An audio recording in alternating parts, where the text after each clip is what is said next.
All right, what is going on, everybody? I hope and pray that you all are doing phenomenally well. So, I'm out here enjoying the weather, working, and wanted to do this video from a question that we got posted in the corral and just some steps and guidance to get you rocking and rolling and get your first deal. So, a few things that I want to point out. I'll try not to have this video too long. I did one and it was just too long. It was like 20 something minutes long. So, I was going on a rant. So, I'm redoing it. This is take two.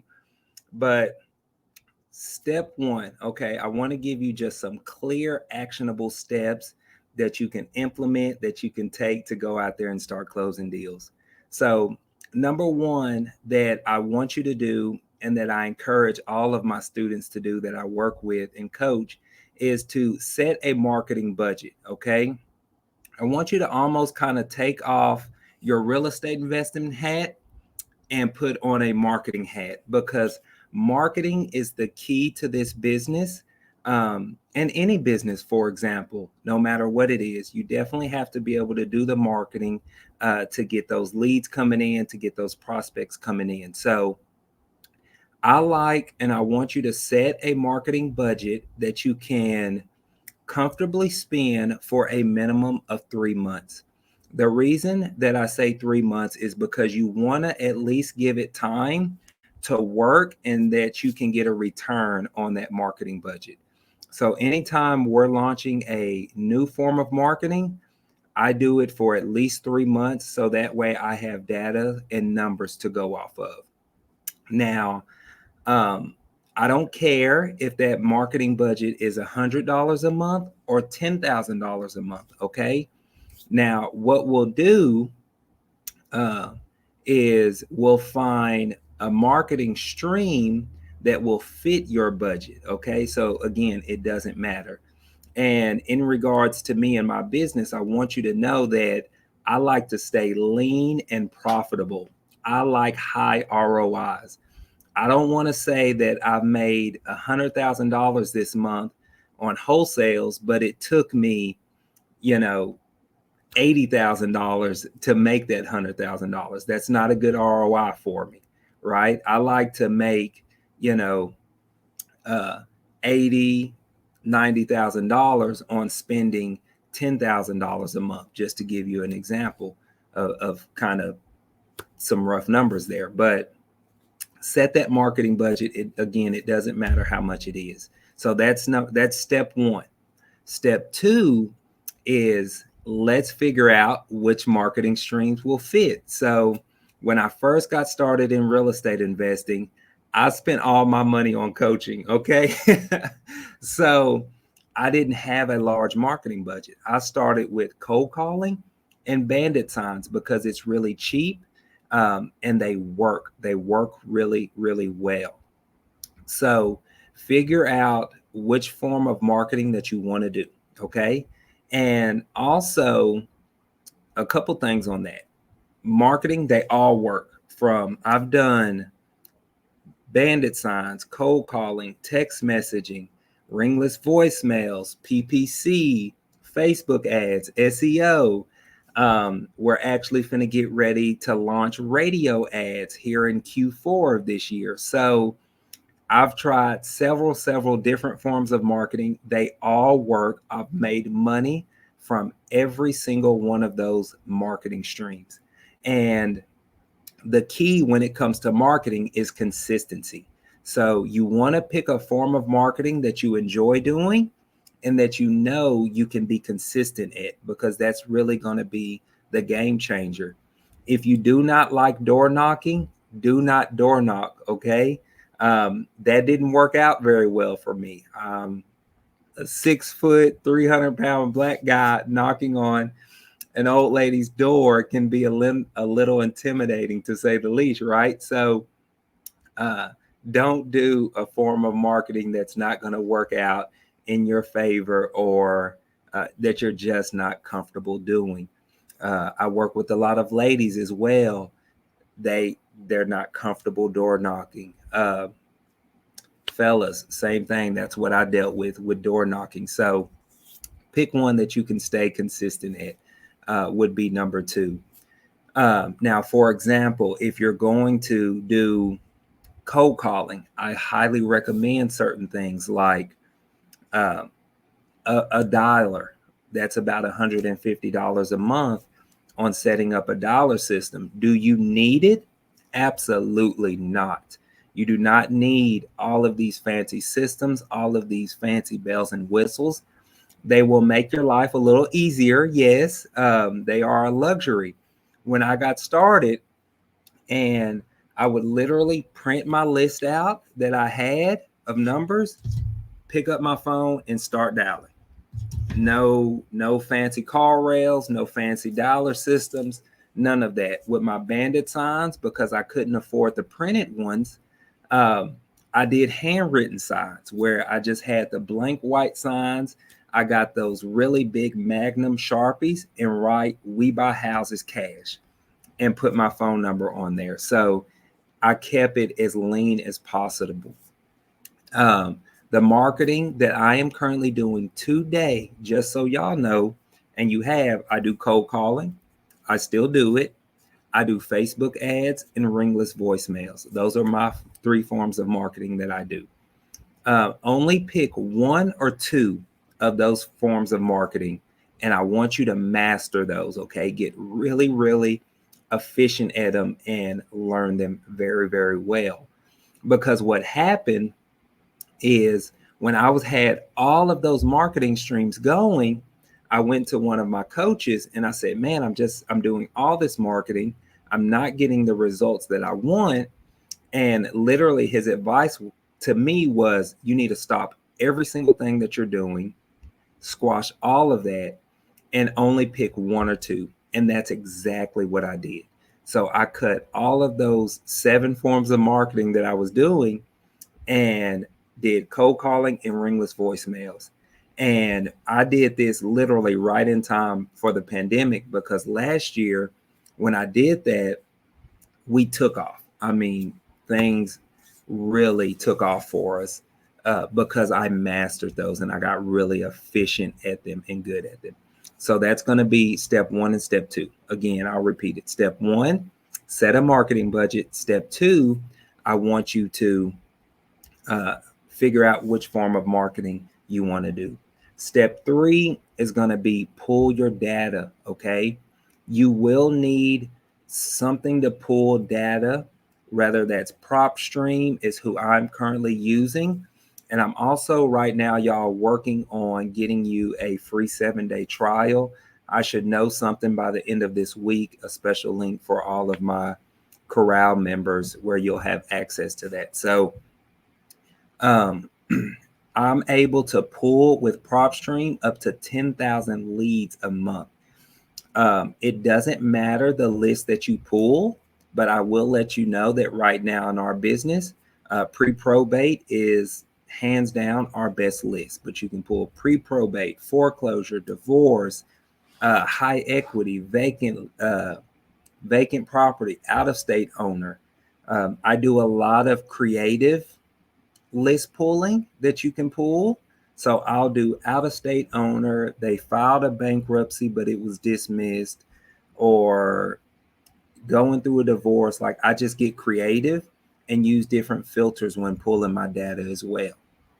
If you're in a rural area or rural town, I do recommend that you pull data for your next largest metroplex that's closest to you. Okay. So that's going to be step 3. Pull your data or find what list that you want to market to.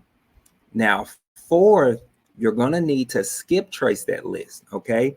Now, if you don't know what skip tracing is, this is where you're going to take that property address, John Smith and his property address, 123 Main Street. You're going to skip trace it in some form of system, whether that's PropStream. They actually do skip tracing. That's not who I use. I use Lead Sherpa.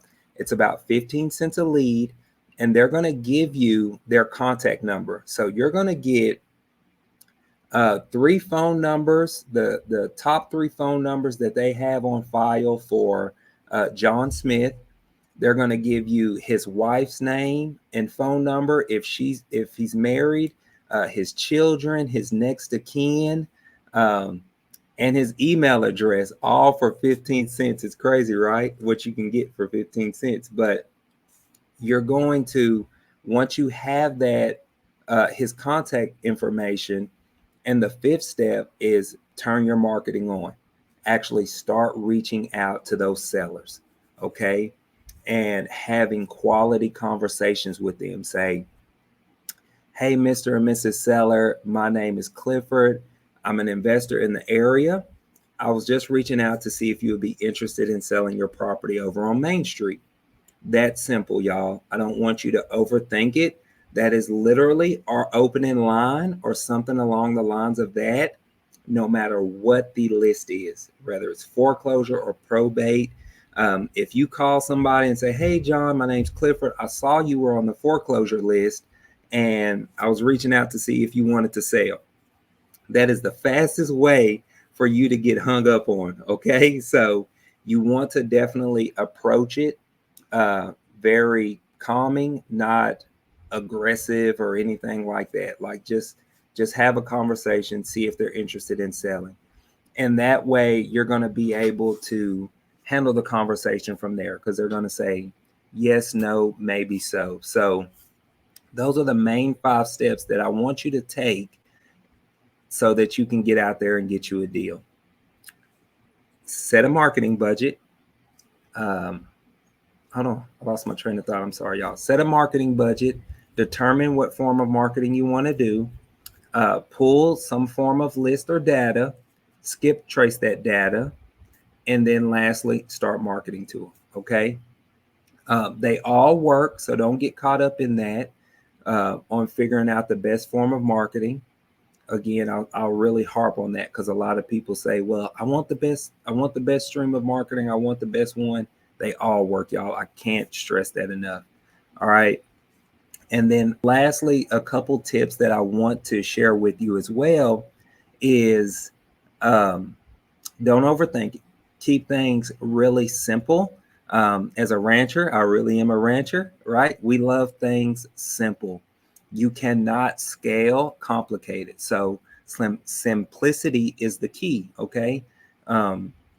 Especially if you're going to turn this into a business, the easier that you keep things, the easier it will be to actually scale it and grow it. All right, so that's number one.